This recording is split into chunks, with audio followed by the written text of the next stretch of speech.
Yes.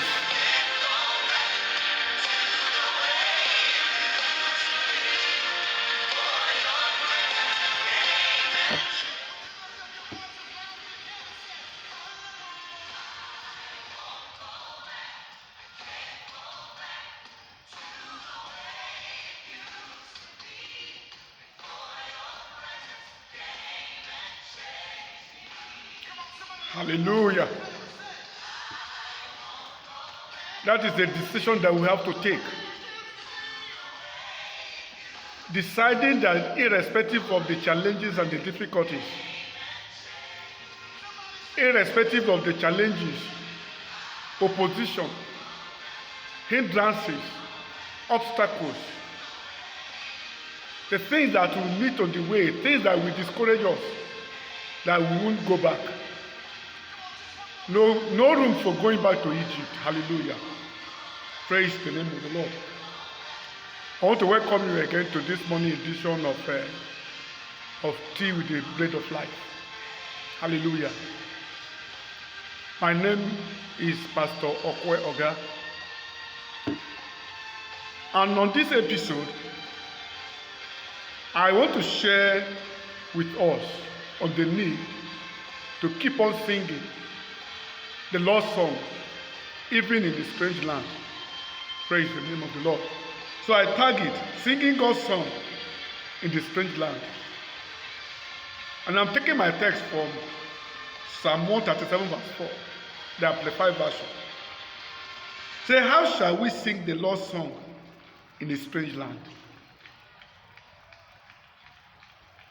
How can we sing the Lord's song in a strange land? The strange land here represents times of difficulties, times of challenges, times of trials, times where ordinarily there is no any reason, there is no excuse, there is no rational reason to offer thanksgiving unto God. Praise the name of the Lord. Thanksgiving and praise is said to be sacrificial when it is offered. When it is offered, when there is no logical or rational reason, that is, when there is no natural reason to justify offering it. Those periods of wilderness, of dwelling in the dry land, naturally, people are willing to offer thanksgiving and praise when things go well with them, when things are falling in pleasant places for them, when expectations are met, when plans and desires fall in line promptly as desired. But the same act is very difficult to do when there are distortions and plans go away. Yet, that is when we need to offer that praise and express that thanksgiving unto the Lord. Some of the Apostle Paul's instructions conveyed in his letters were a product of his experiences. Like when he wrote that we should give thanks in all circumstances, because that is God's will for us.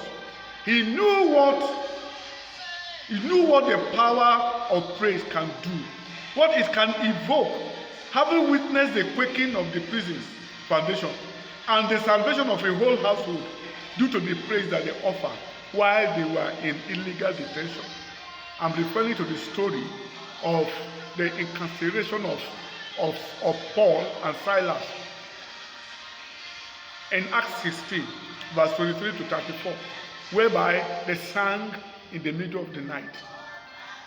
Therefore, like Jack Hayford said, disappointing transitions, setbacks, and strange settings can spin our plans around and set our lives askew. Our challenge is not to allow circumstances to block our prayers or silence our praise. So go ahead and sing the Lord's song in the strange land. After all, He is the God of the hills and of the valleys, the God of nights and the days. Yes, He is God, both in the good and the bad times, who deserve our all-round the clock praise, worship, and thanksgiving. So irrespective of where you are, irrespective of how things are, go ahead. Don't let nothing steal your thanksgiving. Let the attitude of Prophet Habakkuk, exhibited in some possible unpleasant situation, permeate and dominate you. This is what he said. Even though the fig tree have no blossoms, and there are no grapes on the vines, even though the olive crop fails, and the fields lie empty and barren, even though the flocks lie in the fields, and the cattle barns are empty, yet I will rejoice in the Lord. I will be joyful in the God of my salvation. So don't condition your thanksgiving, your praise, your worship of the Lord on the things that are happening. Praise the name of the Lord. Indeed, when God made it part of his will that we thank him in all circumstances, it is not because he delights in our messes. Rather, it is that he can bring blessings out of the messes of our lives. As he knows how to work all things together for our good. For we are talking of the God whose depth of that is who Apostle Paul referred to. He said, "Oh, the depth of the riches and the wisdom and the knowledge of our God. How unfathomable, instructable, unsearchable are his judgments, his decisions, and how untraceable, mysterious and undiscoverable are his way, his method, and his path." We are talking of a God whom you cannot decode. We are talking of a God who cannot fathom. We are talking of a God who you can never you cannot say I understand him or I know him. Don't ever allow anything, situation or circumstance, trial or difficulty, affliction, problem, challenge to steal your praise and thanksgiving. The sovereign God, who is your strength, an object of your worship, will surely make your feet as sure-footed as the deer, with which you will what? Which you'll be able to use to tread upon the heights and attain your goals, success, and victory. Despite what you may be going through at the moment, I pray that God's grace will be multiplied to him. I'm talking about the God, for God whom through him who are all things, whom all things originate with, and from him all things live through, and all things center in and tend to consummate and to end it. That is the God I'm talking about. The one who belongs all the glory and honor and majesty forever and ever. I pray that he will multiply his grace upon you, that will keep you hoping and waiting and singing to him until your victory comes.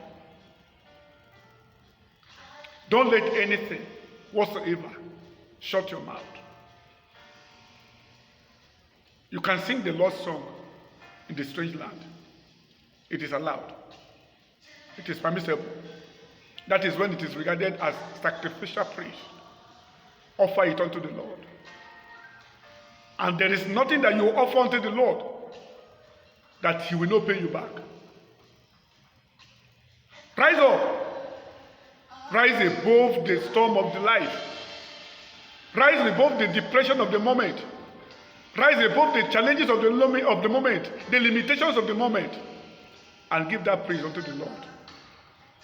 He will rise up on your situation and in your circumstances. God bless you.